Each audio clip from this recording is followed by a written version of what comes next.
우선 목사님 출타로 인해 가지고 제가 이렇게 인도하게 됨을 죄송하게 여깁니다. 저는 안산 동산교회 안수 집사입니다. 아무것도 모르는 저에게 이렇게 말씀 전하게 하고 또 제가 전한다는 것이 부끄럽습니다. 몇 주 전부터 목사님한테 부탁을 받았고요. 또 이후에 제가 어떻게 말씀을 전할 수 있을까 많이 생각하고 또 생각해 보았습니다. 역시 저는 부족한 것이 너무 많더군요. 하지만 제가 그동안 믿음 생활 했던 한 20여 년 동안 있었던 일들 중에서 은혜 받았던 또 기도에 저희들이 그렇게 매달릴 수밖에 없었던 그런 일들을 같이 나눴으면 좋겠습니다. 이 골로새서의 말씀은 골로새 교회에 대해서 침투하여 있는 그 교회의 이단들, 기타 타 종교 있는 그런 교회에 반하는 그런 혼란시키는 세력들을 배척하고 또 그리스도인들이 어떻게 생활해야 할지 그 생활상들을 알려주는 그런 바로 세워갈 수 있는 그런 말씀을 전한 그 말씀들입니다. 그 중에서 오늘 저희들이 읽었던 이 말씀은 그 기도에 대해서 우리가 어떻게 기도를 해야 할 건지 그거에 대해서 말씀해 주는 그런 대목들입니다. 그럼 우리가 기도는 어떻게 해야 될까요? 저는 첫째 감사함으로 기도를 했으면 좋겠습니다. 우리가 처음 읽었던 이 말씀 중에 4장 2절 보면 기도는 계속하라고 이렇게 말씀하셨습니다. 근데 우리가 살아갈 때 숨을 쉬지 않으면 어떻게 될까요? 네. 우리가 숨을 쉬지 않으면 살 수가 없듯이 기도는 항상 해야 한다고 저는 배웠고 또 그렇게 알고 있습니다. 저도 역시 처음 믿음 생활할 때 기도할 수 없었습니다. 아니, 기도는 제가 생각할 때 이렇게 나와서 많은 사람들 앞에서 이렇게 대표 기도하는 그 기도만이 기도인 줄 알았습니다. 근데 저는 우리 여기 목사님처럼 충청도가 고향입니다. 그러다 보니까 말도 굉장히 느리고 또 정확하게 이렇게 발음도 정확하지 않고 거긴다가 남들 앞에서 쓰면 막 그 울렁증이 굉장히 심한 사람이었어요. 단둘이 이렇게 만나서 이야기를 하면 잘하지만 같이 이렇게 이야기도 하고 장난도 많이 치고 그런 사람이었지만은 이 대중들 앞에서 이렇게 앞에 서라면은 말 한마디 못하는 그런 사람이었습니다. 근데 그런 사람이 기도를 하라는 거예요. 근데 제가 어떻게 기도를 할 수 있겠습니까? 근데 목사님은 저한테 기도하라고 해놓고서는 기도를 어떻게 해야 한다는 거 이런 걸 가르쳐 주지 않으셨습니다. 그런데 어느 날 저한테 교회로 나오라고 하시는 거예요. 교회를 나갔더니 여기도 유아실이 이렇게 있잖아요. 그 유아실에서 목사님하고 사모님, 저하고 우리 홍 집사 이렇게 넷이 앉아서 기도에 대한 말씀을 한마디 하지 않으시고 세상적인 이야기만 계속 하시는 거예요. 근 1시간 동안 계속 그런 회사 이야기며 또 사회생활하는 이야기며 또 애들 키우는 이야기며 또 어렸을 때부터 자라왔던 이야기며 이런 것들을 매일같이 그런 이야기만 하시는 거예요. 거기서는 1시간 정도 이렇게 이야기를 하시면 우리 잠깐 기도합시다 하고서는 5분 정도밖에 기도를 안 하시는 거예요. 기도를 5분 정도만 할 수 있게 이렇게 말씀을 해 주시는 거예요. 그러면 내가 이게 기도를 한 건지 아니면 내가 놀다 온 건지 아니면 목사님하고 이야기하다 온 건지 그걸 몰랐어요. 다만 목사님이, 우리가 그때 경쟁이 어려웠었는데 목사님이 저희들을 불러주시고 그렇게 같이 이야기한다는 거, 그 한 가지에 정말 좋았고 우리는 그 자리가 좋았어요. 그래서 매일같이 매일 저녁이면 나갔습니다. 우리 지금은 둘 다 대학생인데 그 대학생들 어렸을 때거든요. 어렸을 때 애를 아파트에 재워놓고 저희들은 교회에 나가서 목사님하고 이렇게 매일같이 대화하고 또 이야기하고 그렇게 하고 잠시 기도하고 그랬습니다. 근데 목사님은 그게 저희들을 기도시키는 방법이었습니다. 처음에는 5분, 그 다음 날은 6분, 7분, 이게 자꾸 시간이 늘렸습니다. 그리고 사담하는 시간은 자꾸 줄었어요. 처음에는 몰랐는데 한 두세 달 지나다 보니까 저희들이 기도하는 시간이 30분, 1시간씩 되더라고요. 그러더니 어느 날 목사님은 저희들한테 이제는 교회 나왔으면 사담할 시간이 없다는 거예요. 기도할 시간도 부족한데 어떻게 이야기할 시간이 있냐는 거예요. 그래서 당신은 당신대로 기도해, 나는 나대로 기도할 거야 하고서는 말씀을 하셨습니다. 홍 집사하고 그 사모님하고는 유아실에서 그렇게 기도를 하게 했고, 저는 장의자, 여기는 이렇게 한 사람씩 앉게 돼 있는데 그 교회는 의자가 길었어요. 개척교회지만은 긴 의자였습니다. 그 긴 의자에서 혼자 이렇게 기도하고, 또 목사님은 이 강대상 여기에서 기도하시고, 그렇게 해서 뭐 처음에는 마음대로 하라고 하니까 뭐 1시간 정도 뭐 훈련이 됐으니까 1시간 정도 혼자 기도를 할 수 있겠더라고요. 하다 보면 나도 모르게 기도하다가 거기서 그냥 자는 거예요. 목사님은 목사님대로 강대상에서 주무시고, 홍 집사하고 사모님은 같이 유아실에서 잘 수밖에 없었습니다. 그런 세월이 굉장히 길었어요. 그렇게 하다 보니까 겨울도 오고, 한 겨울에 오면 뭐 아마 전기방석 알고 계시는 분들 많이 있을 거예요. 전기방석 하나만 가지고 등만 대고 이렇게 자는 그런 생활을 굉장히 오랫동안 했습니다. 그게 곧 저희들의 기도 훈련이었습니다. 이렇게 하다 보니까 저희들은 그것이 당연히 기도인 줄 알았어요.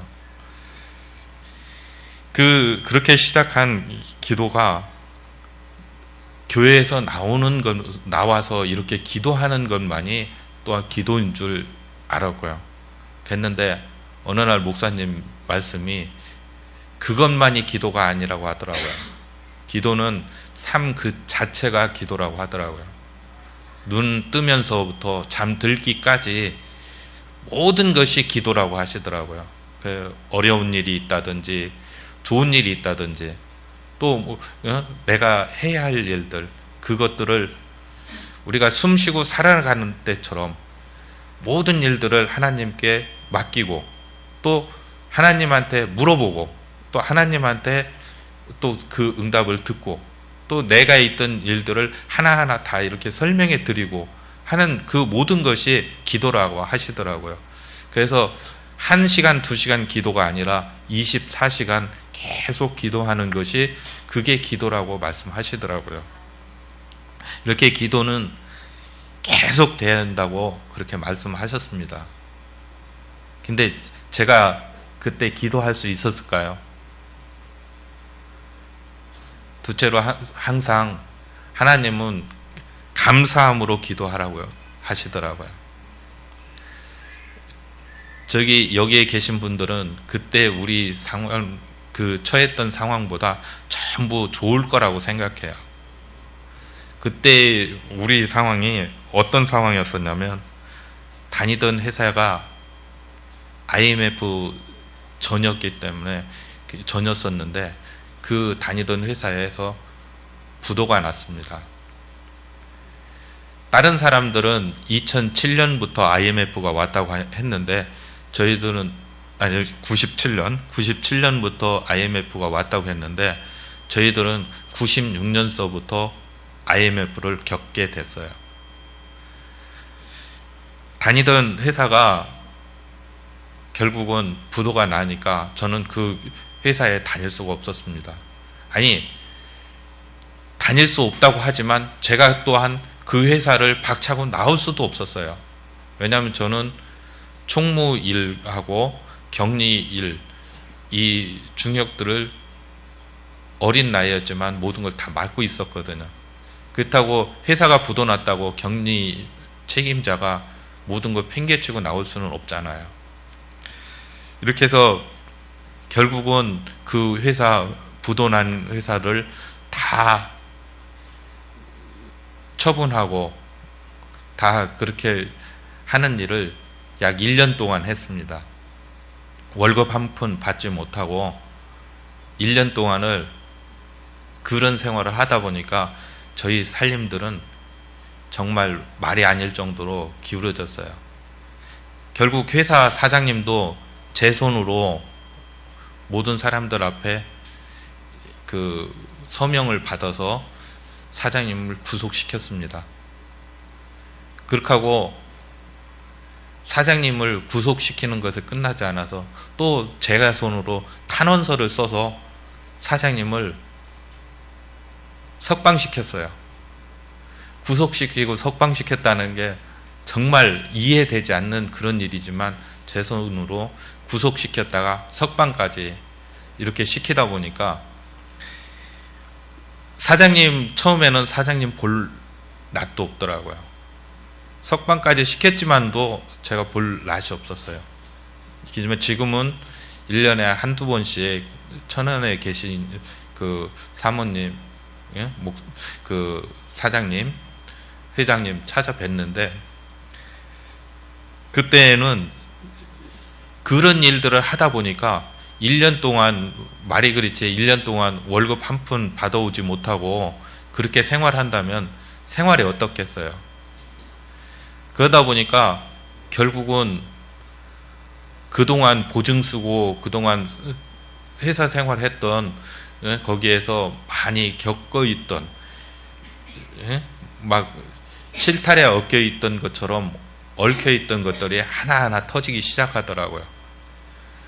근데 1년이 지나서 제가 회사를 들어가려고 들어갔습니다. 들어가면 그때는 제가 격리 일에서 그래도 안산 쪽에서는 알아주는 좀 실력자는 아니지만 그래도 알아줬거든요. 취업은 잘 됐습니다. 근데 그 회사에 들어가면 용케도 내가 들어가면 한두 달 만에 회사가 부도가 나는 거예요. 참 그거를 2년 동안에 7번 그 회사를 부도를 맞게 했어요. 이런 생활을 참 하다 보니까 성경 말씀을 많이 읽게 되더라고요. 성경 말씀에 딱 있는데 요셉의 말씀이 나오더라고요. 요셉은 가는 곳마다 이렇게 축복해주고 가는 곳마다 잘 됐는데 나는 가는 곳마다 안 되는 거예요.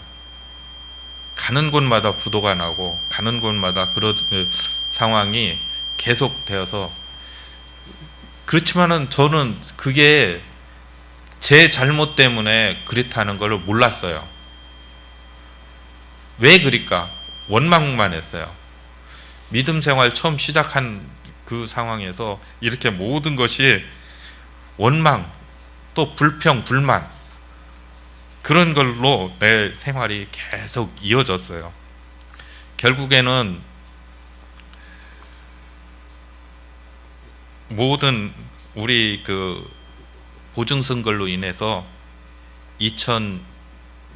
1999년 2월에 결국에는 남의 손에 넘어가게 됐어요. 집도 넘어가게 되고 그러다 보니까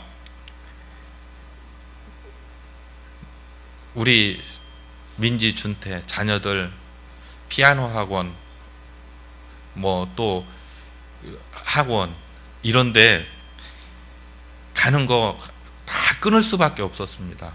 오로지 학교 가는 거. 학교 가서도 참 급식비가 없어서 급식비를 지급하지 못하는 그런 생활을 연속했습니다. 한 달에 10,000원, 20,000원, 20,000원도 정말 많았죠.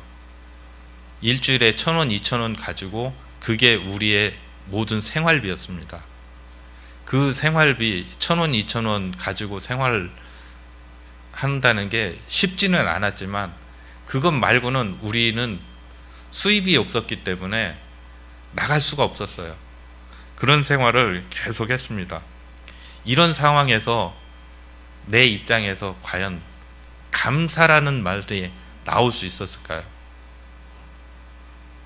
저는 앞으로 보나 뒤로 보나 옆을 봐도 감사의 제목은 하나도 없었던 걸로 그렇게 느꼈어요. 근데 저한테 기도할 때 감사함으로 기도하래요. 감사하는 마음으로 기도하라고 그렇게 말씀하시더라고요. 근데 제가 그 생각을 했을 때, 나한테는 감사함이 과연 무엇이 있을까? 그걸 생각을 해봤어요. 근데 저한테도 감사할 기도 제목이 너무 많더군요. 그때 정말 다른 사람들이 볼 때는 나한테는 감사의 기도 제목, 감사할 것이 하나도 없다고 생각했는데 그 28평 그 아파트가 99년이면 IMF의 막바지였거든요. 제일 힘들고 막 그랬을 때거든요. 근데 그게 저희들 5,500에 낙찰이 끝났었습니다. 끝날 날을 그걸 듣고서는 제가 아파트를 내놓으러 갔어요. 팔으러. 아마 법적으로 아시는 분들은 알겠지만 14일 이내에 모든 걸 정리하지 않으면 5,500에 낙찰돼서 그걸로 끝나는 거예요. 근데 보증수거는 보증수거 했던 그 금액은 제가 5천만 원이 넘었어요. 가면 저희들은 아무것도 가지고 나올 수 없는 그런 상황이었었습니다. 근데 부동산에 내놓고 그 다음날 현찰 가진 분이 그 집을 사겠대요. 그때 시가는 한 8,300, 8,500 정도 갔는데 7,300에 팔으라는 겁니다. 8천만 원 넘게 생각했던 거 그걸로 보면 7,300원 아무것도 아니잖아요. 근데 5,500을 14일 이내에 돈을 다 갖고 와서 그 갚기 전에는 5,500에 그냥 넘어가는 그 상황인데 7,300만 원이라는 거는 진짜 그때 7,300을 현찰을 가지고 있는 사람들도 그렇게 많지 않았는데 그걸 가지고 와서 사겠다는 거예요.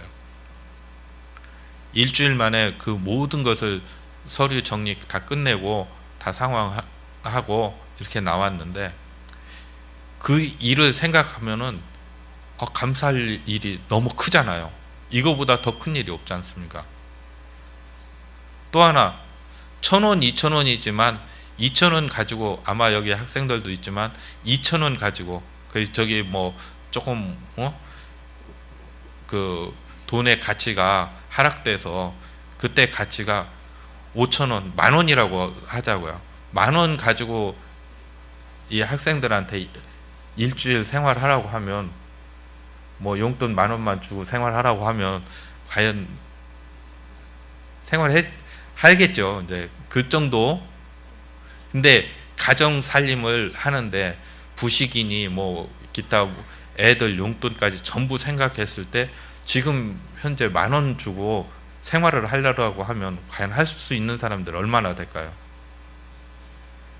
근데 저희들은 그 상황에서도 할 수 있게끔 그 다니던 교회에서 이 주일날 예배 끝나면 식사하고 남은 반찬을 저희들한테 싸주더라고요.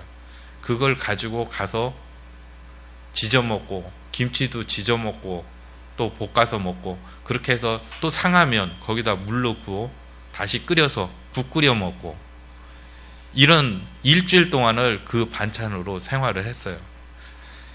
근데 이 생활이 1,000원, 2,000원이지만 우리가 굶어 죽지 않게 연명해 주는 것이 얼마나 감사한 일인지, 이런 것들을 하나하나 생각해 볼 때 감사할 조건들이 저희들 없는 게 아니라 너무나도 많더라고요.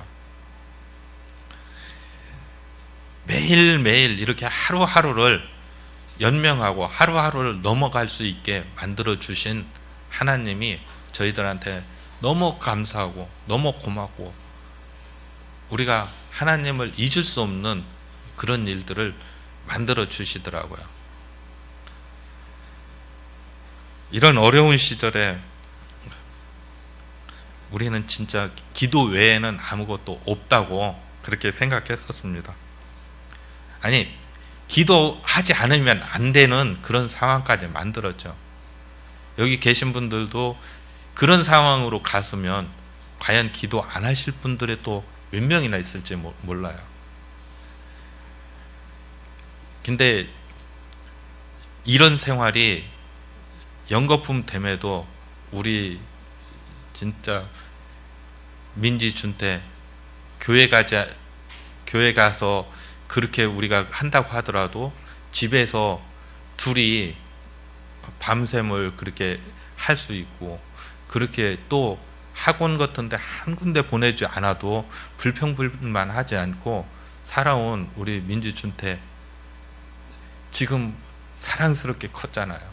아마 뭐 중학교, 선부중학교 나왔지만 둘 다 뭐 그래도 안산에서는 그때는 시험 봤지만 경안고등학교라는 그 경안고등학교 가서 했고, 또 지금도 그 대학 하나는 여기 한양대 들어가 있고, 하나는 성결대 신학한다고 성결대 이렇게 들어가 있지만 건강하게 자라줬고, 또 학원 안 다녔지만 학원 한 군데 안 다니고 그렇게 컸지만 그래도 지네들 가고 싶었던 대학 갔고, 이 모든 게 저희들 기도했고 같이 믿음 생활 한 가장 큰 요인이 아니었나 싶어요. 항상 깨어 있어서 또 기도하래요. 기도 생활했을 때 결코 주님은 저희 가정을 버리지 않았습니다. 저희들 교회에 나오지 않으면, 하루도 나오지 않으면 안 되는 그런 일들을 만들었어요.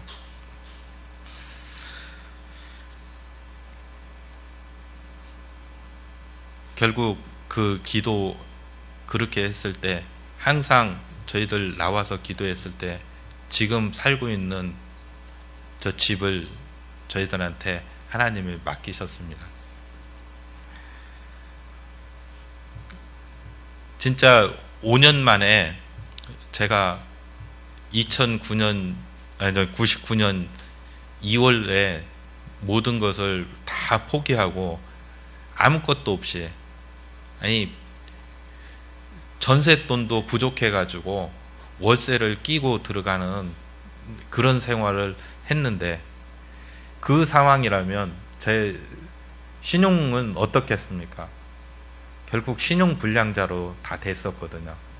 그런 신용불량자에 저희들 아무것도 없는 그런 상황, 아니 그냥 그 낙오자로밖에 살 수밖에 없는 그런 상황에서 1년을 회사를 정리한다고 1년을 쉬었고, 또 2년을 7번 회사를 옮기면서 쉬었고, 또 1년 동안을 어느 곳에 회사 가면은 부도 난다고 또 1년 동안 아무 일을 하지 않고 제가 집에서만 놀고 있었거든요. 그런 상황인데 하나님은 2004년도 저희 살고 있는 집을 저한테 가지래요. 믿지 못하는 그 일이 일어난 거예요. 제가 99년 12월에 그 독일이 본사인 터크코리아라는 회사를 입사를 했거든요. 근데 월급이 다른 사람들보다 적게 들어갔어요. 아니, 적게 계약을 하고 들어갔어요. 근데 그때 기도했을 때 제가 뭐라고 했냐면 100만 원만 넘으면 좋습니다. 다른 거 원하지 않습니다. 100만 원만 넘으면 좋습니다. 다만 저는 믿음 생활을 해야 되겠습니다. 믿음 생활을 하려면 주일날 회사 안 가는, 출근하지 않는 회사로 보내주세요. 그렇게 기도했고, 또 하나, 저는 토요일날 교회에 가서 봉사하고 싶습니다. 토요일날 쉴 수 있으면 좋겠습니다. 그런 회사로 보내주세요. 해가지고 기도를 했는데 정말로 하나님은 100만 원 조금 넘는 그런 회사로 보내주시더라고요. 근데 주일날은 일을 하지 않아도 된대요. 근데 토요일날은 나오라고 하더라고요. 4시까지 근무를 하라고 하더라고요. 근데 제가 가서 한 석 달 만에 토요일날 근무하는 거 의미가 없다고 토요일날 근무하는 거를 없앴습니다. 결국은 독일도 토요일날은 다 쉬거든요. 그러니까 토요일날 주일날 쉬는 그런 걸로 만들었더라고요. 그러다 보니까 제가 기도한 제목이 다 이루어진 거예요. 그거를 한 3, 4년 동안을 그 월급 가지고서는 하다 보니까 제가 분명히 차장으로 들어갔는데 사원들보다 월급이 제가 더 적은 거예요.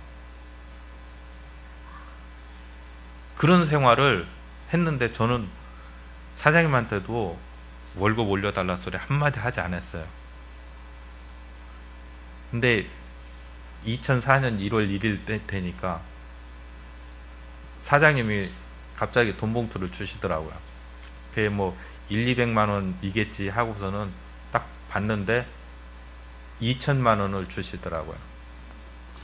그러면서 이게 제가 고생했던 거 너한테 적게나마 보상을 해주는 거다 하면서 2천만 원을 주시더라고요. 근데 그 2천만 원하고 저희들 전세에 살던 거를 월세 살고 하던 거를 다 전세로 돌렸거든요. 한 4년 5년 만에. 그렇게 하고 나니까 2,500만 원하고 해가지고 4,500만 원 가지고 저희들 집을 좀 큰 집으로 옮기려고 시작을 했습니다. 그렇게 해가지고 시작했던 것이 집이 없어요. 집이 없어서 결국은 집을 사는 걸로 결정을 했습니다. 근데 그때까지만 해도 제가 신용불량자였거든요.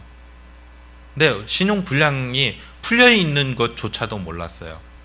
집을 사려고 하다 보니까 신용불량 그거에서 풀렸대요. 그래서 결국은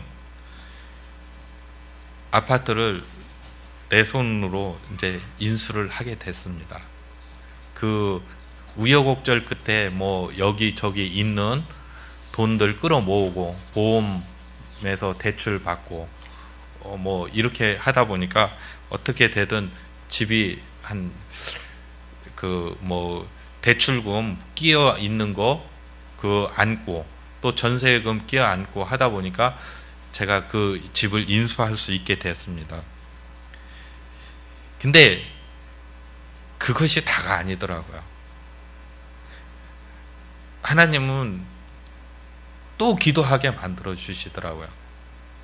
기도하지 않으면, 제가 깨어있지 않으면 하나님은 언제든지 가져간다는 그런 메시지를 저한테 주시더라고요.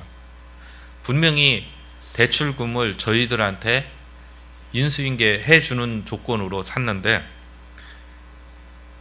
은행에 갔더니 이미 등기니 뭐든 다 우리 서류상으로는 다 우리 걸로 만들었는데 은행에 가니까 안 된대요. 왜냐하면 그때는 저 집이 최대한으로 대출을 받는다고 해도 3천만 원 이상 대출을 받을 수가 없었어요. 근데 그 사람이 쓴 거는 9,800이 대출금이 남아 있더라고요. 그러니까 은행에서 해줄 수 없다는 거예요. 인수인계를 해줄 수 없대요. 그리고 내가 신용도가 썩 좋아가지고 막 그렇게 하면 모르는데 겨우 신용 불량자에서 그 풀려난 거 외에는 아닌데 그렇게 해줄 수 없대요. 결국은 은행하고 싸우다가 등기부등본 거기다가 놓고서는 너네들이 팔아서 뭐 저기 하든지 말든지 나는 모르겠다 하고 등기부등본 거기다 던져놓고 그냥 왔습니다. 근데 하나님은 기도하는 사람한테는 그 방법을 또 가르쳐 주더라고요. 1년 동안을 우리 그렇게 해놓고 그냥 기도하고 말았거든요. 근데 그 은행이 국정감사가 걸렸습니다. 국정감사가 걸리다 보니까 주택은 내 이름으로 돼 있고 채무는 부채는 전 주인 이름으로 돼 있으니까 이게 맞지가 않잖아요. 그러니까 이거에 감사가 걸린 거예요. 그러니까 직원이 문책 사유가 되는 거더라고요. 그러니까 빨리 그대로 다 해줄 테니까 빨리 서류만 가서 사인만 해달래요. 자서만 해주면 자기가 다 알아서 해주겠다. 그래가지고 결국은 2005년 8월에 우리는 2004년 4월에 집을 사서 처리를 했는데 2005년 8월에 모든 게 그렇게 해서 제기로 전부 해결이 되더라고요. 그래서 이렇게 하나님은 내가 원하든 내가 원하지 않든 하나님한테 아뢰고 기도하고 모든 걸 했을 때 하나님은 선한 쪽으로 저희들을 인도해 주시는 것을 항상 느꼈습니다. 이렇게 하나님은 저희들한테 해주셨던 모든 것들을 여러 여기 계신 모든 성도들에게도 해줄 거라고 저희는 확신합니다. 항상 힘들고 어렵고 기도할 수 없는 그런 시간이라 할지라도 기도했으면 좋겠습니다. 결론을 맺겠습니다. 첫째, 힘들고 어렵더라도 기도는 계속 하세요. 계속 하셨으면 합니다. 둘째, 생각해보면 감사할 일들 그렇게 많지 않다고 생각하지만 하나하나 잘 생각해보면 감사할 일들 너무 많을 겁니다. 그 감사하는 마음으로 기도하세요. 셋째, 항상 깨어서 쉬지 말고 기도하세요. 그러면 주님이 꼭 이루어 주실 겁니다. 잠시 기도드리겠습니다.